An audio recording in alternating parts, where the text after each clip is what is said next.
নমস্কাৰ বন্ধুসকল, স্বাগতম জনাইছোঁ খান লাৰ্ণিং ইউটিউব চেনেলৰ অন্য এটা গুৰুত্বপূৰ্ণ ভিডিঅ'লৈ। বন্ধুসকল, আজিৰ ভিডিঅ'টোৰ প্ৰথমটো প্ৰশ্ন হৈছে নৰিয়া ৰজা বুলি কোনজন আহোম স্বৰ্গদেউক কোৱা হয়? এ নম্বৰ অপশ্যন দিয়া আছে স্বৰ্গদেউ ৰুদ্ৰসিংহ, বি নম্বৰত দিয়া আছে স্বৰ্গদেউ ৰাজেশ্বৰ সিংহ, চি নম্বৰ দিয়া আছে স্বৰ্গদেউ জয়ধ্বজ সিংহ আৰু ডি নম্বৰ দিয়া আছে শিৱসিংহ। ইয়াৰ শুদ্ধ উত্তৰটো হ'ব বন্ধুসকল অপশ্যন নম্বৰ চি অৰ্থাৎ স্বৰ্গদেউ জয়ধ্বজ সিংহ।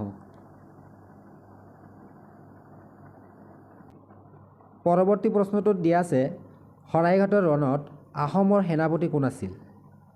এ নম্বৰ অপশ্যনত দিয়া আছে লাচিত বৰফুকন, বি নম্বৰ দিয়া আছে বাণ ৰজা, চি নম্বৰ দিয়া আছে তামুলী বৰবৰুৱা, ডি নম্বৰ দিয়া আছে এটাও নহয়।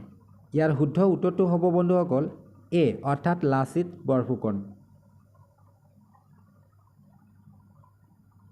পৰৱৰ্তী প্ৰশ্নটো হৈছে লাচিত বৰফুকনৰ পিতৃৰ নাম কি আছিল? এ নম্বৰ অপশ্যনত দিয়া আছে স্বৰ্গদেউ চুহুংমুহুং, বি নম্বৰ অপশ্যনত দিয়া আছে স্বৰ্গদেউ চুডাংফা, চি নম্বৰ অপশ্যনত দিয়া আছে মমাই তামুলী বৰবৰুৱা, ডি নম্বৰ দিয়া আছে এটাও নহয়। ইয়াৰ শুদ্ধ উত্তৰটো হ'ব চি অৰ্থাৎ মমাই তামুলী বৰবৰুৱা।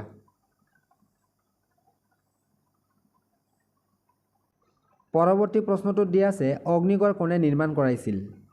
এ নম্বৰ অপশ্যনত দিয়া আছে বাণ ৰজাই, বি নম্বৰ অপশ্যনত দিয়া আছে স্বৰ্গদেউ ৰাজেশ্বৰ সিংহই, চি নম্বৰ অপশ্যনত দিয়া আছে স্বৰ্গদেউ চুডাংফা, ডি নম্বৰ অপশ্যনত দিয়া আছে স্বৰ্গদেউ চুহুংমুহুং। ইয়াৰ শুদ্ধ উত্তৰটো হ'ব অপশ্যন নম্বৰ এ অৰ্থাৎ বাণ ৰজাই। পৰৱৰ্তী প্ৰশ্নটোত দিয়া আছে আহোম যুগৰ ৰাজ পৰিয়ালৰ মৃতকৰ সমাধিক কি বুলি জনা যায়? এ নম্বৰ অপশ্যনত দিয়া আছে মৈদাম, বি নম্বৰ অপশ্যনত দিয়া আছে মৰিশালী, চি নম্বৰ অপশ্যনত দিয়া আছে কবৰ আৰু ডি নম্বৰ দিয়া আছে এটাও নহয়। ইয়াৰ শুদ্ধ উত্তৰটো হ'ব অপশ্যন নম্বৰ এ অৰ্থাৎ মৈদাম। পৰৱৰ্তী প্ৰশ্নটোত দিয়া আছে কামৰূপত প্ৰথমে কোনে ৰাজত্ব কৰিছিল? এ নম্বৰ অপশ্যনত দিয়া আছে মহিৰংগ দানৱে, বি নম্বৰ দিয়া আছে কুমাৰ ভাস্কৰ বৰ্মনে, চি নম্বৰ দিয়া আছে স্বৰ্গদেউ ৰাজেশ্বৰ সিংহই, ডি নম্বৰ দিয়া আছে গদাধৰ সিংহই। ইয়াৰ শুদ্ধ উত্তৰটো হ'ব অপশ্যন এ অৰ্থাৎ মহিৰংগ দানৱে।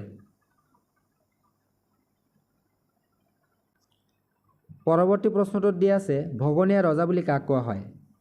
এ নম্বৰ অপশ্যনত দিয়া আছে কমলেশ্বৰ সিংহ, বি নম্বৰ অপশ্যনত দিয়া আছে শিৱসিংহ, চি নম্বৰত দিয়া আছে জয়ধ্বজ সিংহ আৰু ডি নম্বৰ দিয়া আছে ৰুদ্ৰসিংহ। ইয়াৰ শুদ্ধ উত্তৰটো হ'ব অপশ্যন চি অৰ্থাৎ জয়ধ্বজ সিংহ।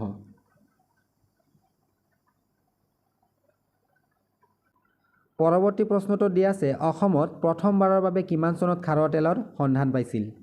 এ নম্বৰ অপশ্যন দিয়া আছে ২৬ মাৰ্চ ১৮৬৭ চনত, বি নম্বৰ অপশ্যনত দিয়া আছে ১৫ মাৰ্চ ১৮৬৭ চনত, চি নম্বৰ দিয়া আছে ২৬ মাৰ্চ ১৯৬৭ চনত, ডি নম্বৰ অপশ্যনত দিয়া আছে ১৫ মাৰ্চ ১৯৬৮ চনত। ইয়াৰ শুদ্ধ উত্তৰটো হৈছে অপশ্যন নম্বৰ এ অৰ্থাৎ ২৬ মাৰ্চ ১৮৬৭ চনত। পৰৱৰ্তী প্ৰশ্নটো হৈছে অসমত প্ৰথমবাৰৰ বাবে খাৰুৱা তেলৰ সন্ধান পোৱা নৈখনৰ নাম কি? এ নম্বৰ অপশ্যনত দিয়া আছে ব্ৰহ্মপুত্ৰ, বি দিয়া আছে বুঢ়ীদিহিং, চি দিয়া আছে কলং, ডি দিয়া আছে কপিলী। ইয়াৰ শুদ্ধ উত্তৰটো হ'ব বি অৰ্থাৎ বুঢ়ীদিহিং। পৰৱৰ্তী প্ৰশ্নটোত দিয়া আছে মণিৰাম দেৱান আৰু পিয়লি বৰুৱাক কেতিয়া ফাঁচি দিয়া হৈছিল?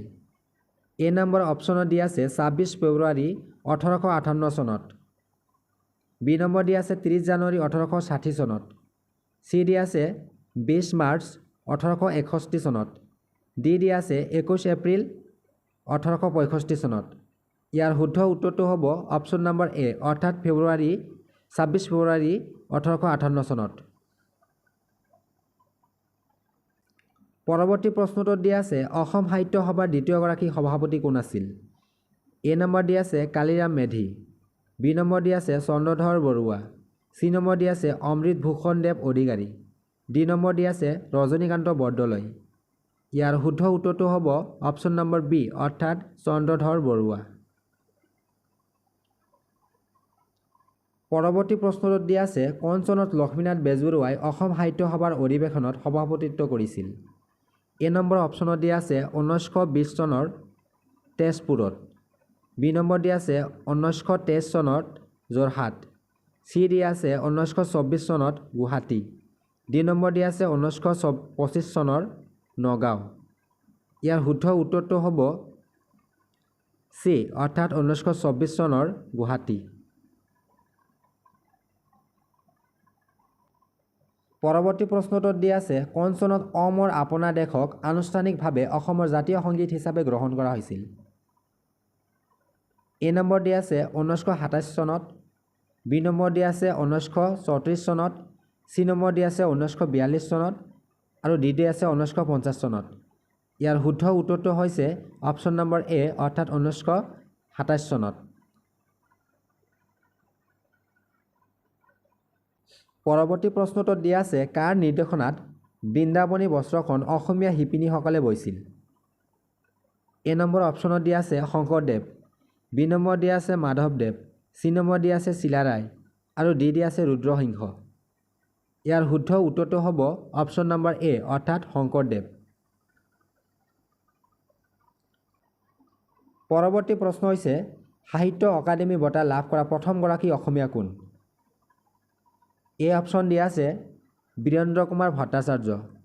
বি দিয়া আছে বৃন্সি কুমাৰ বৰুৱা। চি দিয়া আছে যতীন্দ্ৰনাথ দুৱৰা। ডি দিয়া আছে নলিনীবালা দেৱী।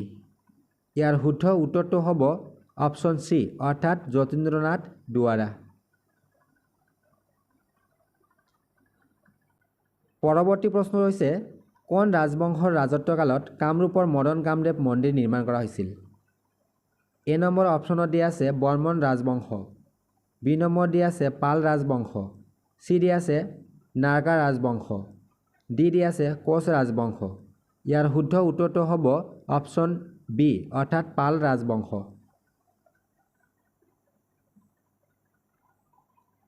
পৰৱৰ্তী প্ৰশ্নটোত দিয়া আছে কোন স্থানত মানস নদী ব্ৰহ্মপুত্ৰ নদীৰ সৈতে মিলিত হৈছে। এ নম্বৰ অপশ্যনত দিয়া আছে ধুবুৰী।